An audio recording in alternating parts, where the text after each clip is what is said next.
اتنا مجبور نہ کر کہ بات سنانے لگ جائیں، تجھے تیری اوقات یاد دلانے لگ جائیں۔ کسے سنا، کسے سن ہماری بہادری کے، اگر تمہیں بتانے لگ جائیں تو تو ہمارے پیر دبانے لگ جائیں۔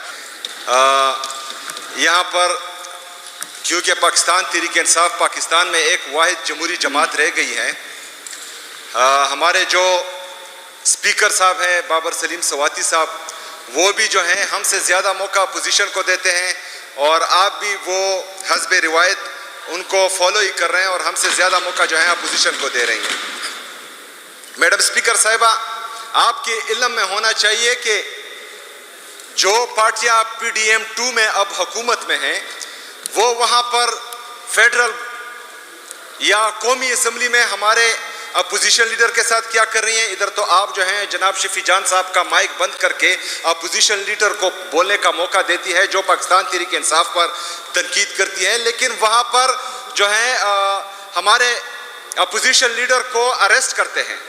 میڈم اسپیکر صاحبہ، یہاں پر ہمارے اسپیکر صاحب جمہوری بننے کے لیے ان کو بولنے کا موقع دیتے ہیں، لیکن فیڈرل گورنمنٹ ان کی ہے، اور ہمارے اسپیکر صاحب جو کسٹوڈین آف دی ہاؤس ہے وہ اڈیالہ جیل جاتے ہیں عمران خان سے ملنے کے لیے، تو ان کو وہاں جو ہے ملنے نہیں دیا جاتا، لیکن یہاں پر ایک اپوزیشن کا بندہ جو ہے اس کے حق میں بات نہیں کرتا کہ اس کے ساتھ زیادتی ہو رہی ہے، اور یہ خیبر پختونخوا 4.5 کروڑ عوام کی بے عزتی ہے، صرف ایک اسپیکر صاحب کی بے عزتی نہیں ہے۔ ہم تو چاہتے ہیں کہ ایوان مقدس رہے۔ آج جو ہے چلو آج ڈیسائیڈ کرتے ہیں، آپ اس طرح کریں، ظرف دکھائیں جو آپ غلط طریقے سے فارم 47 کے ذریعے اور اسٹیبلشمنٹ کے ذریعے ہماری 26 ریزرو سیٹس جو آپ ہتھیا گئے ہیں، ان سب بیٹھے کہنا اسپیکر صاحب ان کو بٹھائیں، سریش کمار صاحب، یہ ٹاس والے کو بٹھائیں، آپ کو ٹاس والے کو بٹھائیں۔ سہیل آپ 1 منٹ کے لیے چپ ہو جائے۔ سریش کمار صاحب، سریش کمار صاحب، میرے خیال سے آپ کو یہ لڑائی کے لیے بھیجے گئے ہیں۔ پلیز سریش صاحب، ورنہ میں 227 صرف آپ پر اپلائی کروں گی۔ ابھی سے میں آپ پر 227 اپلائی کروں گی۔ آپ صرف لڑنے کے لیے آئے ہیں، پورا ماحول آپ خراب کر رہے ہیں۔ سنیں نا آپ سننے کی صلاحیت کے پھر جواب دیں، اپنے باری میں جواب دیں۔ بیٹھے سریش صاحب، بیٹھے سریش صاحب، بیٹھے سریش صاحب۔ حل بتا رہا ہوں میڈم اسپیکر صاحبہ، حل یہی ہے نا، کیونکہ ہم نے جمہوریت کو مضبوط کرنا ہے۔ جو لوگ غلط طریقے سے آئے ہیں وہ ایوان کی تقدس کو بحال رکھتے ہوئے اس ایوان سے نکل جائیں۔ حقیقی جمہوریت کے ذریعے ایوان میں آئیں، ہم بھی ان کی قدر کریں گے اور لوگ بھی ان کی قدر کریں گے۔ عوام کا یہ اعتبار ہے ان پہ کہ یہ جو بولتے ہیں، یہ جو کرتے ہیں، یہ جو کہتے ہیں، نہ عوام ان کو سنتی ہے، نہ دیکھتی ہے، نہ ان کو ووٹ دیتی ہے۔ پورے پاکستان میں صرف 17 سیٹیں یہ جیتے ہیں، تو یہ تو ان کی مقبولیت کا حال ہے۔ میرے دوست اجاز صاحب نے بات کی کہ یہاں پر جو پختون قومی جرگہ ہو رہا تھا، ہم رات کے 4 بجے تک اس کو پرامن طریقے سے وائنڈ اپ کرنے کے لیے ہمارے اپوزیشن بینچز بھی، ہمارے ٹریجری بینچز بھی، ہماری صوبائی گورنمنٹ بھی اس میں صبح 4 بجے تک میٹنگ کر رہے تھے۔ میڈم اسپیکر صاحبہ، یہاں پر امن و امان کے حوالے سے جو اجلاس چل رہا تھا بہترین چل رہا تھا۔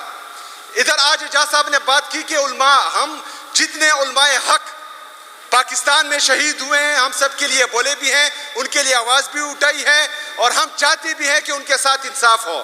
لیکن آپ کائنڈلی مجھے یہ بتائیں کہ آپ کے اپنے امیر مولانا فضل الرحمان صاحب ان میں سے کتنے جنازوں پر گئے؟ آپ ہمیں یہ بتائیں کہ ان میں سے کتنے علماء جو ہمارے شہید ہوئے ہیں، علماء حق، انہوں نے مذمت کی ہے؟ کائنڈلی یہ جواب آپ مجھے پھر دیں گے۔ میڈم اسپیکر صاحبہ، سموتھ چل رہا تھا سب کچھ۔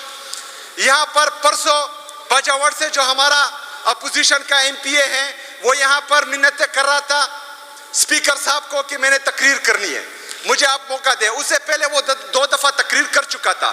اسپیکر صاحب نے پوچھا کہ آپ نے کس حوالے سے بات کرنی ہے، تو اس نے کہا کہ امن و امان کے حوالے سے۔ اسپیکر صاحب نے کہا بالکل آپ کا حق ہے، میں آپ کو مائک دیتا ہوں۔ میڈم اسپیکر صاحبہ، اسپیکر صاحب نے ان کو مائک دیا، اس نے 10 منٹ صرف اور صرف پاکستان تحریک انصاف اور صوبائی گورنمنٹ کو تنقید کا نشانہ بنایا. 10 منٹ بعد اسپیکر صاحب نے اس کو بار بار کہا کہ امن و امان اور باجوڑ کے لوگوں پر بات کریں, لیکن وہ نہیں کر رہا تھا, تو اسپیکر صاحب نے اس کا مائک بند کر دیا. ابھی ہوتا کیا ہے, میڈم اسپیکر صاحبہ باہر جب جاتا ہے وہ ہم پر بھی الزام لگاتا ہے, مجھ پر بھی لگاتا ہے, شفیع جان پہ بھی لگاتا ہے کہ اس نے وہاں پر باجوڑ کے لوگوں کے خلاف بات کی.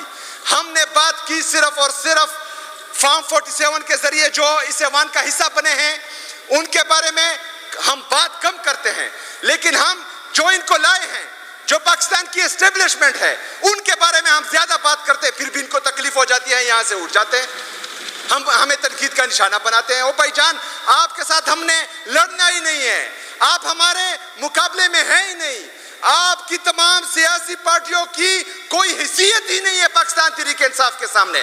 ہمارا مقابلہ اس کے ساتھ ہے جنہوں نے عمران خان صاحب کو اڈیالہ جیل میں قید کیا ہوا ہے. ہمارا مقابلہ ان کے ساتھ ہے جو 26ویں آئینی ترمیم کے ذریعے پورے عدلیہ کو مفلوج کر چکے ہیں. ہمارا مقابلہ ان کے ساتھ ہے جو لندن پلان کے تحت پاکستان میں جمہوری حکومت کو جو ہے رجیم چینج آپریشن کا حصہ بناتے ہیں.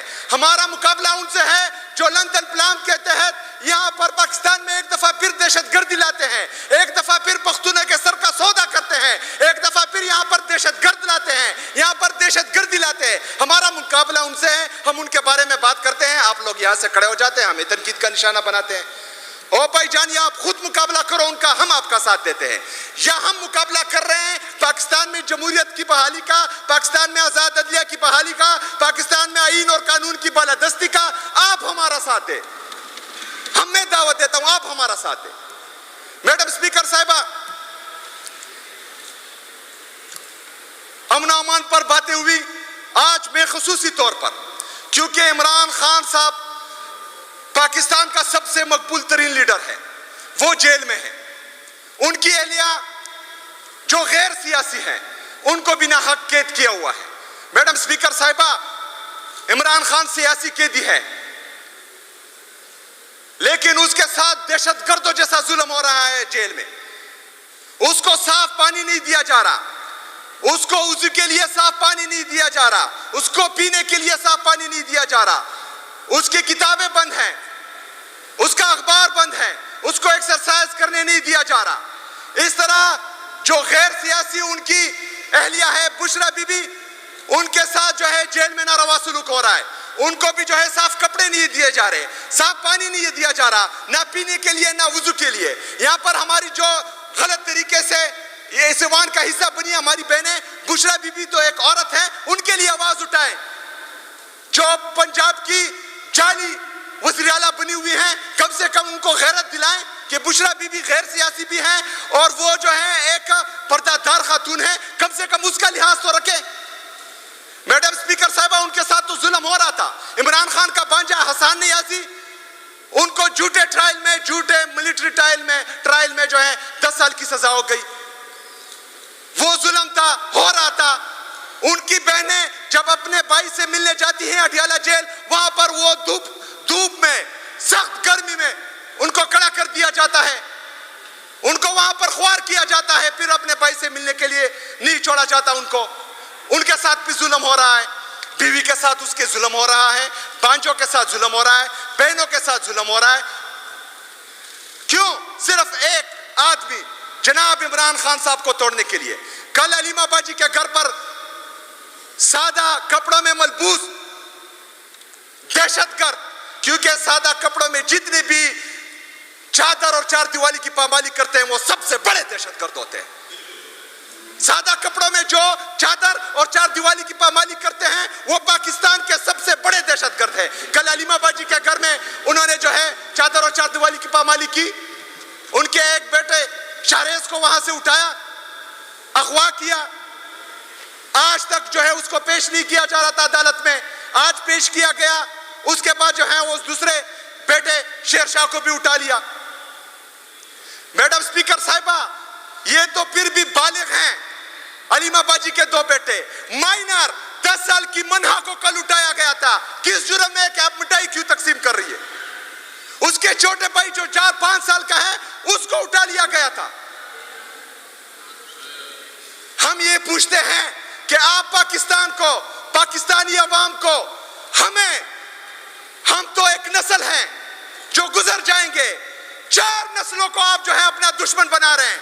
کس کے لیے؟ اپنی ذاتی انا کے لیے، اپنے بغض میں پاکستان کو تباہ کر رہے ہیں، پاکستانی اداروں کو تباہ کر رہے ہیں، آئین اور قانون کا جنازہ نکال رہے ہیں، جمہوریت کا گلا گھونٹ رہے ہیں.